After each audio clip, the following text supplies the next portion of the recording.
English Bible Leviticus chapter 13:15.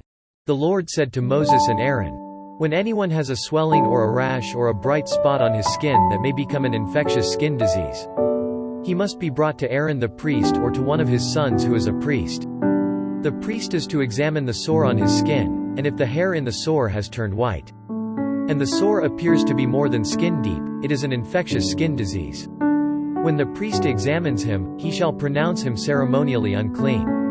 If the spot on his skin is white but does not appear to be more than skin deep and the hair in it has not turned white, the priest is to put the infected person in isolation for 7 days.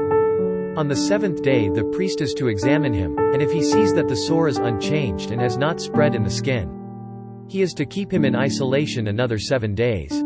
On the 7th day the priest is to examine him again, and if the sore has faded and has not spread in the skin, the priest shall pronounce him clean. It is only a rash. The man must wash his clothes, and he will be clean. But if the rash does spread in his skin after he has shown himself to the priest to be pronounced clean, he must appear before the priest again. The priest is to examine him, and if the rash has spread in the skin, he shall pronounce him unclean. It is an infectious disease. When anyone has an infectious skin disease, he must be brought to the priest.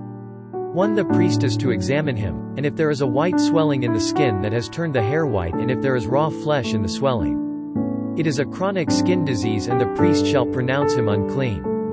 He is not to put him in isolation, because he is already unclean. If the disease breaks out all over his skin and, so far as the priest can see, it covers all the skin of the infected person from head to foot, the priest is to examine him, and if the disease has covered his whole body, he shall pronounce that person clean. Since it has all turned white, he is clean. But whenever raw flesh appears on him, he will be unclean. When the priest sees the raw flesh, he shall pronounce him unclean. The raw flesh is unclean. He has an infectious disease. Should the raw flesh change and turn white, he must go to the priest. The priest is to examine him, and if the sores have turned white, the priest shall pronounce the infected person clean. Then he will be clean. When someone has a boil on his skin and it heals, and in the place where the boil was, a white swelling or reddish white spot appears, he must present himself to the priest. The priest is to examine it, and if it appears to be more than skin deep and the hair in it has turned white, the priest shall pronounce him unclean. It is an infectious skin disease that has broken out where the boil was. But if, when the priest examines it, there is no white hair in it, and it is not more than skin deep and has faded, then the priest is to put him in isolation for 7 days. If it is spreading in the skin, the priest shall pronounce him unclean. It is infectious. But if the spot is unchanged and has not spread, it is only a scar from the boil, and the priest shall pronounce him clean. When someone has a burn on his skin and a reddish white or white spot appears in the raw flesh of the burn, the priest is to examine the spot, and if the hair in it has turned white, and it appears to be more than skin deep, it is an infectious disease that has broken out in the burn. The priest shall pronounce him unclean. It is an infectious skin disease. But if the priest examines it and there is no white hair in the spot, and if it is not more than skin deep and has faded, then the priest is to put him in isolation for 7 days. On the 7th day the priest is to examine him, and if it is spreading in the skin, the priest shall pronounce him unclean. It is an infectious skin disease.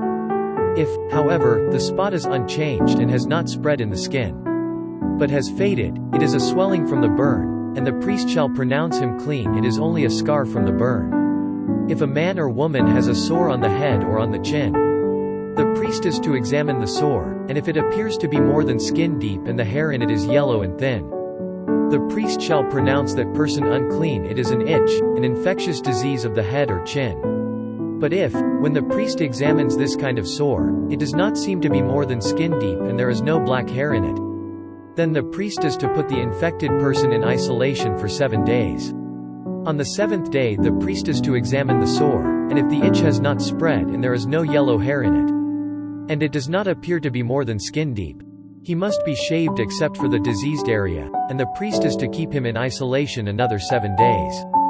On the 7th day the priest is to examine the itch, and if it has not spread in the skin and appears to be no more than skin deep, the priest shall pronounce him clean. He must wash his clothes, and he will be clean. But if the itch does spread in the skin after he is pronounced clean, the priest is to examine him, and if the itch has spread in the skin, The priest does not need to look for yellow hair. The person is unclean. If, however, in his judgment it is unchanged and black hair has grown in it, the itch is healed. He is clean, and the priest shall pronounce him clean. When a man or woman has white spots on the skin, the priest is to examine them, and if the spots are dull white, it is a harmless rash that has broken out on the skin. That person is clean. When a man has lost his hair and is bald, he is clean. If he has lost his hair from the front of his scalp and has a bald forehead, he is clean. But if he has a reddish-white sore on his bald head or forehead, it is an infectious disease breaking out on his head or forehead. The priest is to examine him, and if the swollen sore on his head or forehead is reddish-white like an infectious skin disease, the man is diseased and is unclean. The priest shall pronounce him unclean because of the sore on his head. The person with such an infectious disease must wear torn clothes, let his hair be unkempt, cover the lower part of his face and cry out, "Unclean! Unclean!" As long as he has the infection he remains unclean. He must live alone. He must live outside the camp. If any clothing is contaminated with mildew, any woolen or linen clothing, any woven or knitted material of linen or wool, any leather or anything made of leather, and if the contamination in the clothing, or leather, or woven or knitted material, or any leather article, is greenish or reddish, it is a spreading mildew and must be shown to the priest. The priest is to examine the mildew and isolate the affected article for 7 days. On the 7th day he is to examine it, and if the mildew has spread in the clothing, or the woven or knitted material, or the leather, whatever its use, it is a destructive mildew, the article is unclean. He must burn up the clothing, or the woven or knitted material of wool, or linen, or any leather article that has the contamination in it. Because the mildew is destructive, the article must be burned up. But if, when the priest examines it, the mildew has not spread in the clothing, or the woven or knitted material, or the leather article, he shall order that the contaminated article be washed. Then he is to isolate it for another 7 days. After the affected article has been washed, the priest is to examine it, and if the mildew has not changed its appearance, even though it has not spread, it is unclean. Burn it with fire, whether the mildew has affected one side or the other. If, when the priest examines it, the mildew has faded after the article has been washed, he is to tear the contaminated part out of the clothing, or the leather, or the woven or knitted material. But if it reappears in the clothing, or in the woven or knitted material, or in the leather article, it is spreading, and whatever has the mildew must be burned with fire. The clothing, or the woven or knitted material, or any leather article that has been washed and is rid of the mildew, must be washed again, and it will be clean. These are the regulations concerning contamination by mildew in woolen or linen clothing, woven or knitted material, or any leather article, for pronouncing them clean or unclean. Leviticus chapter 14. The Lord said to Moses, "These are the regulations for the diseased person at the time of his ceremonial cleansing, when he is brought to the priest. The priest is to go outside the camp and examine him. If the person has been healed of his infectious skin disease, the priest shall order that 2 live clean birds and some cedar wood, scarlet yarn and hyssop be brought for the one to be cleansed. Then the priest shall order that one of the birds be killed over fresh water in a clay pot. He is then to take the live bird and dip it, together with the cedar wood, the scarlet yarn and the hyssop, into the blood of the bird that was killed over the fresh water. 7 times he shall sprinkle the one to be cleansed of the infectious disease and pronounce him clean. Then he is to release the live bird in the open fields. The person to be cleansed must wash his clothes, shave off all his hair and bathe with water, then he will be ceremonially clean. After this he may come into the camp, but he must stay outside his tent for 7 days. On the 7th day he must shave off all his hair. He must shave his head, his beard, his eyebrows and the rest of his hair. He must wash his clothes and bathe himself with water, and he will be clean. On the 8th day he must bring 2 male lambs and 1 ewe lamb a year old, each without defect, along with 3/10 of an ephah of fine flour mixed with oil for a grain offering, and 1 log of oil. The priest who pronounces him clean shall present both the one to be cleansed and his offerings before the Lord at the entrance to the tent of meeting. Then the priest is to take one of the male lambs and offer it as a guilt offering, along with the log of oil. He shall wave them before the Lord as a wave offering. He is to slaughter the lamb in the holy place where the sin offering and the burnt offering are slaughtered.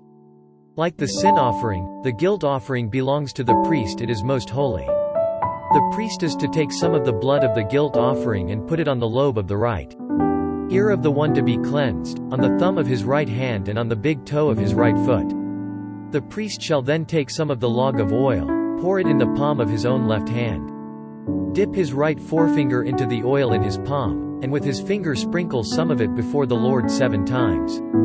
The priest is to put some of the oil remaining in his palm on the lobe of the right ear of the one to be cleansed, on the thumb of his right hand, and on the big toe of his right foot, on top of the blood of the guilt offering.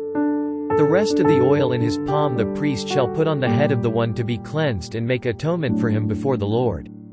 Then the priest is to sacrifice the sin offering and make atonement for the one to be cleansed from his uncleanness. After that, the priest shall slaughter the burnt offering, and offer it on the altar, together with the grain offering, and make atonement for him, and he will be clean.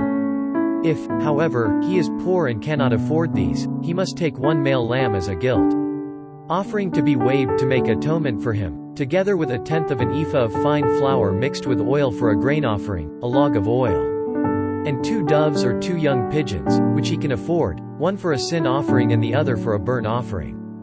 On the 8th day he must bring them for his cleansing to the priest at the entrance to the tent of meeting, before the Lord. The priest is to take the lamb for the guilt offering, together with the log of oil, and wave them before the Lord as a wave offering. He shall slaughter the lamb for the guilt offering and take some of its blood, and put it on the lobe of the right ear of the one to be cleansed, on the thumb of his right hand and on the big toe of his right foot. The priest is to pour some of the oil into the palm of his own left hand, and with his right forefinger sprinkle some of the oil from his palm 7 times before the Lord. Some of the oil in his palm he is to put on the same places he put the blood of the guilt offering, on the lobe of the right ear of the one to be cleansed, on the thumb of his right hand and on the big toe of his right foot. The rest of the oil in his palm the priest shall put on the head of the one to be cleansed, to make atonement for him before the Lord. Then he shall sacrifice the doves or the young pigeons, which the person can afford, one as a sin offering and the other as a burnt offering, together with the grain offering. In this way the priest will make atonement before the Lord on behalf of the one to be cleansed. These are the regulations for anyone who has an infectious skin disease and who cannot afford the regular offerings for his cleansing. The Lord said to Moses and Aaron, "When you enter the land of Canaan, which I am giving you as your possession, and I put a spreading mildew in a house in that land, the owner of the house must go and tell the priest, 'I have seen something that looks like mildew in my house.' The priest is to order the house to be emptied before he goes in to examine the mildew, so that nothing in the house will be pronounced unclean. After this the priest is to go in and inspect the house. He is to examine the mildew on the walls, and if it has greenish or reddish depressions that appear to be deeper than the surface of the wall, the priest shall go out the doorway of the house and close it up for 7 days. On the 7th day the priest shall return to inspect the house. If the mildew has spread on the walls, he is to order that the contaminated stones be torn out and thrown into an unclean place outside the town. He must have all the inside walls of the house scraped and the material that is scraped off dumped into an unclean place outside the town. Then they are to take other stones to replace these and take new clay and plaster the house. If the mildew reappears in the house after the stones have been torn out and the house scraped and plastered, the priest is to go and examine it, and, if the mildew has spread in the house, it is a destructive mildew, the house is unclean. It must be torn down, its stones, timbers and all the plaster, and taken out of the town to an unclean place. Anyone who goes into the house while it is closed up will be unclean till evening. Anyone who sleeps or eats in the house must wash his clothes. But if the priest comes to examine it and the mildew has not spread after the house has been plastered, he shall pronounce the house clean, because the mildew is gone. To purify the house he is to take 2 birds and some cedar wood, scarlet yarn and hyssop. He shall kill one of the birds over fresh water in a clay pot. Then he is to take the cedar wood, the hyssop, the scarlet yarn and the live bird, dip them into the blood of the dead bird and the fresh water, and sprinkle the house 7 times. He shall purify the house with the bird's blood, the fresh water, the live bird, the cedar wood, the hyssop and the scarlet yarn. Then he is to release the live bird in the open fields outside the town. In this way he will make atonement for the house, and it will be clean. These are the regulations for any infectious skin disease, for an itch, for mildew in clothing or in a house, and for a swelling, a rash or a bright spot, to determine when something is clean or unclean. These are the regulations for infectious skin diseases and mildew. Leviticus chapter 15. The Lord said to Moses and Aaron, "Speak to the Israelites and say to them, when any man has a bodily discharge, the discharge is unclean. Whether it continues flowing from his body or is blocked, it will make him unclean. This is how his discharge will bring about uncleanness. Any bed the man with a discharge lies on will be unclean, and anything he sits on will be unclean. Anyone who touches his bed must wash his clothes and bathe with water, and he will be unclean till evening. Whoever sits on anything that the man with a discharge sat on must wash his clothes and bathe with water, and he will be unclean till evening. Whoever touches the man who has a discharge must wash his clothes and bathe with water, and he will be unclean till evening. If the man with the discharge spits on someone who is clean, that person must wash his clothes and bathe with water, and he will be unclean till evening. Everything the man sits on when riding will be unclean. And whoever touches any of the things that were under him will be unclean till evening. Whoever picks up those things must wash his clothes and bathe with water, and he will be unclean till evening. Anyone the man with a discharge touches without rinsing his hands with water must wash his clothes and bathe with water, and he will be unclean till evening. A clay pot that the man touches must be broken, and any wooden article is to be rinsed with water. When a man is cleansed from his discharge, he is to count off 7 days for his ceremonial cleansing. He must wash his clothes and bathe himself with fresh water, and he will be clean.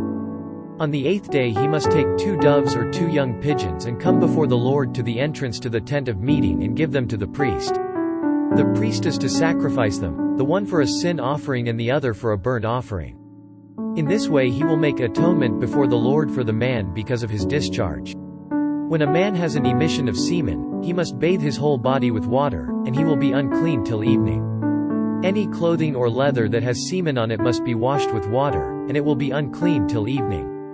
When a man lies with a woman and there is an emission of semen, both must bathe with water, and they will be unclean till evening. When a woman has her regular flow of blood, the impurity of her monthly period will last 7 days, and anyone who touches her will be unclean till evening.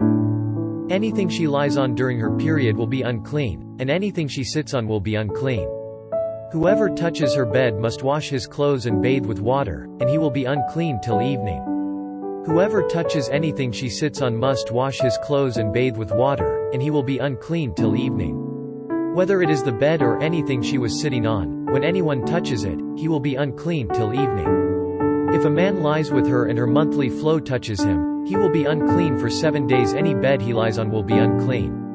When a woman has a discharge of blood for many days at a time other than her monthly period or has a discharge that continues beyond her period, she will be unclean as long as she has the discharge, just as in the days of her period. Any bed she lies on while her discharge continues will be unclean, as is her bed during her monthly period, and anything she sits on will be unclean, as during her period. Whoever touches them will be unclean. He must wash his clothes and bathe with water, and he will be unclean till evening. When she is cleansed from her discharge, she must count off 7 days, and after that she will be ceremonially clean. On the 8th day she must take 2 doves or 2 young pigeons and bring them to the priest at the entrance to the tent of meeting. The priest is to sacrifice one for a sin offering and the other for a burnt offering. In this way he will make atonement for her before the Lord for the uncleanness of her discharge. You must keep the Israelites separate from things that make them unclean, so they will not die in their uncleanness for defiling my dwelling place, which is among them. These are the regulations for a man with a discharge, for anyone made unclean by an emission of semen, for a woman in her monthly period, for a man or a woman with a discharge, and for a man who lies with a woman who is ceremonially unclean.